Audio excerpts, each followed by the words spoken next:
Social মিডিয়াতে অন্যের জীবন দেখে আফসোস করার কিছুই নেই, কারণ সোশ্যাল মিডিয়াতে মানুষ ওইটাই পোস্ট করে যেটা তার বেস্ট, অর্থাৎ ভালোটা। আর যারা বাইরে থাকে তাদের সুন্দর ভিডিও অথবা ছবি দেখে এটা মনে করার দরকার নাই যে তারা স্বর্গে থাকে। আমার ঘরে খাবার না থাকলে আমি হয়তো বা এটা আপনাকে দেখাবো না। সারাদিন বাইরে কাজ করার পর ক্ষুধা পেটে যখন বাসায় আসি, আর বাসায় আসার পর যখন দেখি বাসায় খাবার নাই, নিজে সবকিছু জোগাড় করে রান্না করে খাওয়ার যে কি কষ্ট যারা বাহিরে থাকে তারাই বোঝে। বাসায় ওই প্রিন্সেসের জীবন ফেলে যারা বাহিরে আসে কাজের জন্য বা পড়াশোনার জন্য, তারাই বোঝে বাস্তবতা কতটা কঠিন। আর যারা বাহিরে থাকে তাদের যে কি পরিমাণ কষ্ট, ঘরে বাহিরে সমান তালে কাজ করতে হয়। আপনি যতক্ষণ না বাহিরে আসবেন ততক্ষণ পর্যন্ত আপনাকে বোঝানো সম্ভব না। আমাদের সুন্দর সুন্দর ভিডিও দেখে অনেকেই মনে করে যে বাহ, প্রিন্সেসের জীবন, তার জীবনে কোনো কষ্টই নেই। শোনো, জীবনটা এত সহজ না, সবার জীবনেই কষ্ট আছে। তবে আমি ভালো আছি আলহামদুলিল্লাহ। আর আপনি তখনই ভালো থাকবেন যখন আপনি আপনার অবস্থান নিয়ে হ্যাপি থাকবেন। যাই হোক, এখন বাজে রাত 2:30, আর আমার এখনো রান্না শেষ হয় নাই। রান্না করে তারপরে খাওয়া দাওয়া করতে পারবো। আজকে খুব মজার একটা খাবার রান্না করতেছি, সেটা হচ্ছে আলু ফুলকপি দিয়ে মাছের ঝোল, সাথে আছে কুমড়ো বড়ি। এই খাবারটা আমার ভীষণ পছন্দের। আর পাশেই তুলে দিয়েছি মুরগির মাংস। এখন তোমরা অনেকেই বলতে পারো যে এত এত রান্না কেন করতেছো। বেশি করে রান্না করার কারণ আমি কিছুটা তরকারি ফ্রোজেন করে রেখে দিব।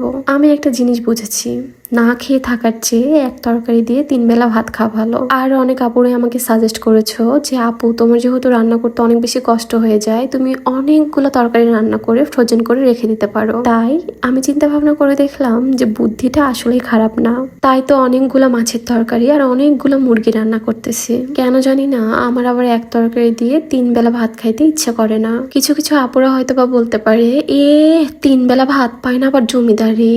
কিন্তু কষ্ট হলেও এটাই সত্যি। আমি প্রায় 1 বছর মেসে ছিলাম। মেসের খাবার কি যে বাজে, যারা মেসে থাকো তারা হয়তো বা জানবা। যখন কষ্ট করেও আর খাইতে পারতেছিলাম না, তখন সিদ্ধান্ত নিই যে আমি একটা বাসাতে উঠবো যেখানে নিজে রান্না করে খাবো। আগে মেসে থাকতে বাজে খাবার হলেও খাবার তো পাইতাম, এখন খাবারও পাই না। এই যে দেখো, 2:40 বাজে আর আমার রান্না এখনো শেষই হয় নাই। এই রান্না করে খাইতে খাইতে আমার প্রায় 5টা বেজে গেছে। আমি তো রান্না করতেছিলাম, আর এই যে দেখো আমার বাচ্চাগুলো এসে এখানে দেখতেছে আমার আম্মু এখানে কি করে, আমি কি হেল্প করবো একটু। এদের আবার এত কিউরিসিটি যে আম্মু কি করতেছে দেখতে হবে। তুমি বিড়াল মানুষ, তুমি খাবে দাবে ঘুমাবে, তুমি কেন রাত 2:30টার দিকে এসে রান্না দেখবে। যাই হোক, ওদের সাথে গল্প করতে করতে এখানে আমার রান্না একদম শেষের পথে। গল্প করতে করতে আমি ভুলেই গেছিলাম যে আমি কুমড়ো বড়ি দিই নাই। কি আর করার বলো, আবার একটু পানি দিয়ে কুমড়ো বড়ি ছেড়ে দিলাম। তাছাড়া কুমড়ো বড়ি একদমই সিদ্ধ হবে না। এই যে তোমরা দেখতেছো, এতগুলা ধনিয়া পাতা দিছি। ধনিয়া পাতা আমার ভীষণ পছন্দের। আগে আমি ধনিয়া পাতার স্মেল একদমই নিতে পারতাম না, তবে এখন খুব ভাল লাগে। এদিকে আমার মাংস রান্না একদমই রেডি, এজন্য একটু ভাত তুলে দিলাম। জানো, আমার একটা ছোট্ট রাইস কুকারের ভীষণ প্রয়োজন। একটা ছোট্ট রাইস কুকার, একটা ব্লেন্ডার, ইনশাল্লাহ খুব তাড়াতাড়ি নিয়ে নিব। এখানে আমি জিরা ভাজা ডলে নিচ্ছিলাম, এটা তরকারিতে দিলে ভীষণ মজা হয়।